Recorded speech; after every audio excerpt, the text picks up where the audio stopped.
Second. Doug is here on his second meeting to give us his personal introduction with some professional elements because he is able to happily combine professional and personal in his life, a happy blend that most of us seek in our lives. I'm going to let him tell you more about that, but now I'd like to introduce Doug Brown.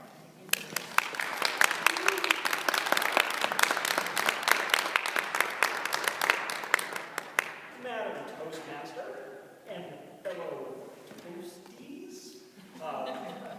Hello, I'm going to talk to you a little bit about math and the things that I love most in life. So, a lot of the times when you're introducing yourself to someone, the first thing that people want to know is what you do.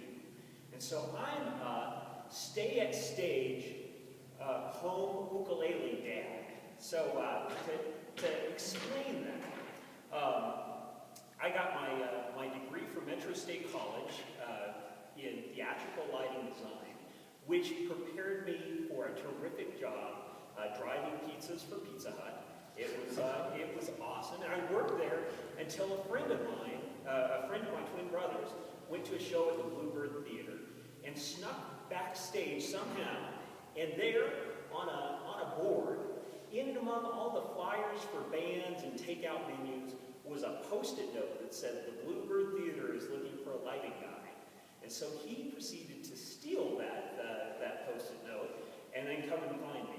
I called them the next day, and as I was the most qualified applicant they had, I was doing lights for surf rock legend Dick Dale the next night. So I proceeded to work there and doing freelance stagehanding around the Front Range area for 5 years. And it was a great job. I loved it, but the hours were just terrible. And after about 5 years, I noticed that some of my friends who had gotten married at about the same time I did started getting divorced. And so I sat down to do the math. Now, I loved being a stagehand. It was fun work, and I was really good at it. But I am crazy in love with my wife. So I became a corporate stagehand, which does some concert work. I did Tony Bennett for a company party, end of the year party.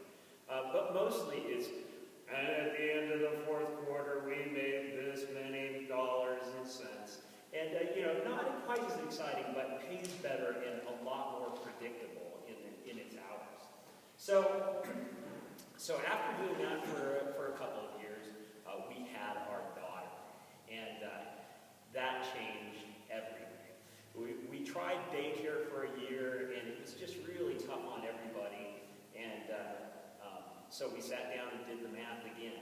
My darling wife is an estimator for a commercial contractor, and she figures out how much it's going to cost to build multi-million-dollar buildings.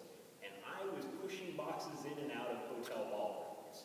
So we figured out that my salary was going to cover about half of that money was going to go to daycare. And I was sure that I was going to be able to do a better job. And then when our second daughter was born, I retired to be a stay-at-home dad, and loved it. And then when we had my son, I was sure that it was the right choice, because that would have been really excessive. And the time that I got to spend with those kids, that was just outstanding. So the other way that being a stay-at-home dad changed my life was that when my daughter Tavy was born, my dad gave me his ukulele. And he said, "Doug, the kids might like to hear you strum along." Now, when I was working at the Bluebird, everybody there played music all the time. I was the only guy who did it until I got out and started playing Old MacDonald. And I can say that with a couple of exceptions, I played ukulele every day for 10 years. Thank you very much. Excellent. What? That was a mistake. Oh, it was a mistake. Do those count? I played ukulele every day for 10 years. Now, I love to play ukulele family so much that I joined the Denver Youth Community, a club here in Denver. And after a year of going to those meetings, the leader of the club was moving away. And so I got on a 3-person committee to run that club. And then when nobody else showed up to the committee meetings, I became president of the Denver Youth Community. And I have grown that club from where we used to have 10 to 12 people a meeting to now we have over 50 people strumming along on the ukulele every month. It is outstanding. So,